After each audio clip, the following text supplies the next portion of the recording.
Afwan B, mungkin satu lagi pertanyaan dari para jamaah. Bismillahirrahmanirrahim. Assalamualaikum warahmatullahi wabarakatuh. Assalamualaikum. Bismillah. Rabbi shrah li sadri wa yassir li amri wahlul 'uqdatam min lisani yafqahu qawli. Buya, saya mau nanyakan masih masalah yang Bapak tadi masalah syaitan ya. Saya mohon maaf. Saya butuh penjelasan Buya. Sekarang kan banyak ditayangkan di TV-TV itu mengenai ruqyah. Ya mungkin pembahasan ini sudah dijelaskan beberapa waktu kemarin, cuman saya pengen lebih jelas lagi dari Buya sendiri. Itu ruqyah secara Islam itu seperti apa? Kemudian apakah yang ditayangkan di TV itu sesuai dengan Islam? Berdialog dengan jin, apakah dibenarkan? Kemudian istilah jin diambil kemudian dimasukkan ke dalam botol, apakah itu benar dalam Islam? Kemudian banyak kejanggalan-kejanggalan di situ. Jadi mungkin bukan saya aja yang pengen mengetahuinya, mungkin banyak orang juga. Apakah itu real Islam, sesuai dengan Islam yang di TV-TV tersebut? Baik. Terima kasih. Bismillah. Assalamualaikum warahmatullahi wabarakatuh. Assalamualaikum warahmatullahi wabarakatuh. Yang pertama adalah masalah ruqyah. Ruqyah adalah hak. Ruqyah itu sederhana. Ada dikumpulkan sama anak-anak ruqyahnya Nabi, kumpulan dari hadis Riyadhus Shalihin, sampai mengatakan hadhi turbatu ardina wariku ba'dina. Nabi minta begini, ya syafi ishfi, mendoakan, minta kepada Allah agar didoakan disembuhkan. Kemudian diantaranya membaca surat Al-Fatihah. Itu ruqyah. Ruqyah itu nggak macam-macam kok, nggak ada embel-embelan ada jinnya 2000, nggak ada. Nggak perlu ngomong di mulutmu ada ularnya, wah serem banget ada ularnya, ada ular. Nggak usah aneh-aneh itu. Ruqyah ada orang datang kepada orang soleh yang lidahnya penuh dengan zikir, dia khusyuk kepada Allah, nggak pernah terlibat dalam dusta, kemudian dia tidak banyak dosa gede, kemudian dia minta mendoakan, itulah sebab kesembuhan. Ruqyah. Jadi ruqyah itu doa dengan membawa doa-doa yang diajarkan Nabi, dan doa yang diambil dari Al-Quran yang diajarkan Nabi. Seperti dikisahkan suatu ketika, yaitu ada seseorang mau masuk satu kampung. Kampung ini kampung asing, dilarang. Kemudian nunggu di luar perkampungan tersebut. Ternyata ketua kepala sukunya itu sakit, mengirim utusan. Lalu utusan ini ketemu dengan salah satu sahabat Nabi. Utusannya datang, adakah di antara kalian ada yang bisa ngobati? Oh, saya bisa. Ini ada orang sok tahu. Saya bisa, yang penting bisa masuk. Setelah masuk ke dalam, ya dia baca Fatihah, sembuh. Karena sembuh, senang, disembelihkan kambing, langsung dipanggil ini rombongan tadi. Berita ini nyampe ke Nabi, ya Rasulullah, kami ini mau disuruh makan, tapi ini hasil daripada sahabat saya ini, sahabat kita ini yang sok tahu, maksudnya tiba-tiba baca Fatihah ngobati orang lalu sembuh. Nabi mengatakan innaha ruqyah. Itulah ruqyah, pengobatan secara syar'i, mintanya kepada Allah berkat Fatihah tadi, baca Fatihah, itu ruqyah. Kemudian ada doa-doa yang lainnya. Ini doa-doa itu enggak panjang, ada doa dari Nabi pendek-pendek, atau membaca Al-Quran secara umum. Quran adalah syifa, penyembuhan dari Al-Quran. Dikatakan Al-Quran itu syifa, dengan keyakinan bisa jadi sebab kesembuhan. Yang menyembuhkan hanya Allah. Ruqyah itu begitu, enggak usah pakai embel-embel yang lainnya ya. Kemudian kalau sudah pakai embel-embelnya, dimasuk wilayah aneh nih. Misalnya apa? Jinnya 5.000, 2.500 ya. Tawar boleh enggak nanti?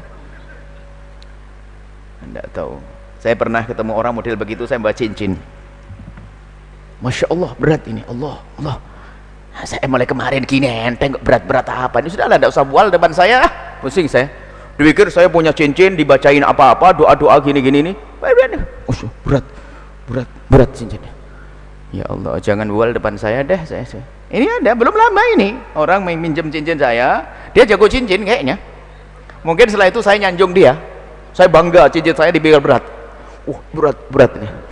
Aduh. Mulai kemarin saya gini-gini juga enteng, berat apanya?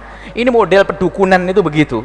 Nah, mungkin saya mau disanjung, Farhan senang. Wah, cincin saya berat, ada penghuninya. Ini Aladin nanti itu. Ini model-model pedukunan begitu sudah. Jangan urusan dengan orang begitu. Ada ularnya. Ular tuh dibawa bata-bata, semak-semak, ular kok di mulut orang. Nggak usah aneh-aneh deh. Habis itu jual jin, taruh di botol. Minuman taruh botol, jin taruh botol gitu ya. Sudahlah, kalau urusan sama orang begitu Anda minggir saja.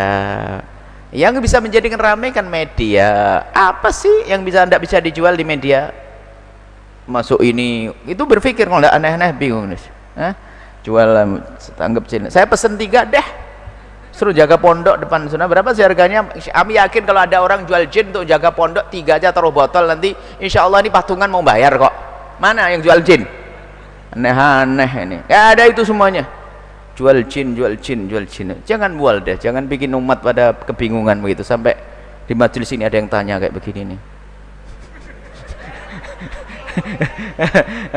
Jadi nggak ada ya, itu nggak ada jual jin. Kemudian apa lagi tadi?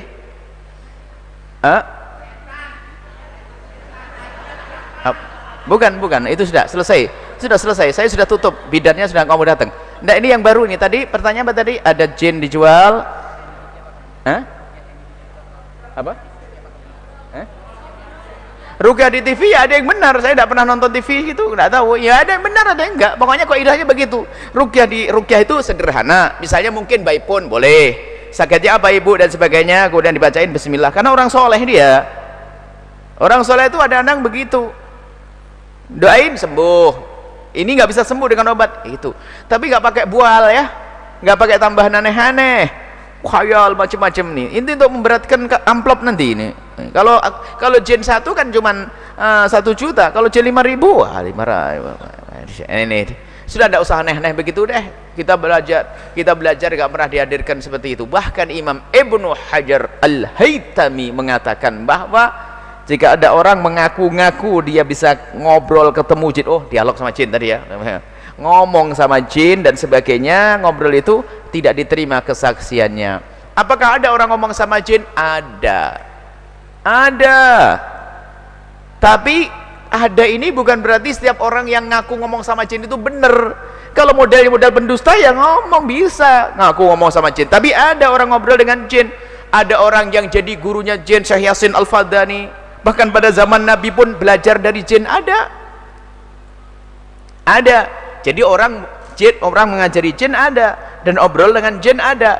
Cuman tidak semua orang yang ngaku ngomong sama jin itu benar. Kalau pengen tahu benar tidaknya, lihat kebiasaannya orang jujur atau tidak. Kalau orang ini selamanya jujur, gak pernah berbohong, sedikit gak berbohong, lah mungkin omongannya benar. Itu mungkin omongannya benar. Ngobrol sama istri yang baik, ngobrol sama tetangga, ngobrol sama jin, serem banget dia. Nggak deh, saya juga nggak mau gitu, nggak pernah berangangan saya. Tapi memang di pondok juga aneh-aneh. Dulu kita punya kawan di pondok itu pengen ketemu jin, baca surat jin terus tiap hari. Ente ngapain ketemu jin? Memangnya asik tah?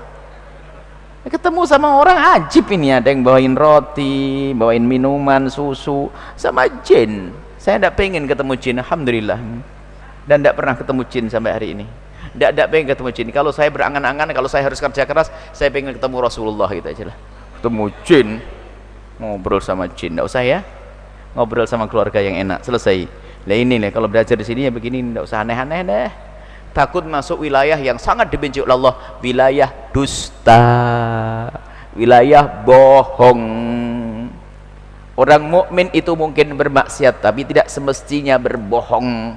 Berbohong adalah simatul munafikin, kerjaannya orang munafik. Berbohong sekali berkembang.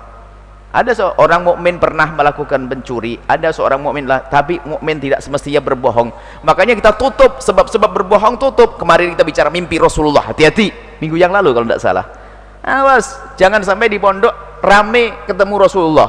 Sak pondok jadi pendusta semua nanti. Ngaku-ngaku mimpi ketemu Rasulullah. Biar dibilang pondoknya pondok hebat, semua yang mondok di situ ketemu Rasulullah. Gitu.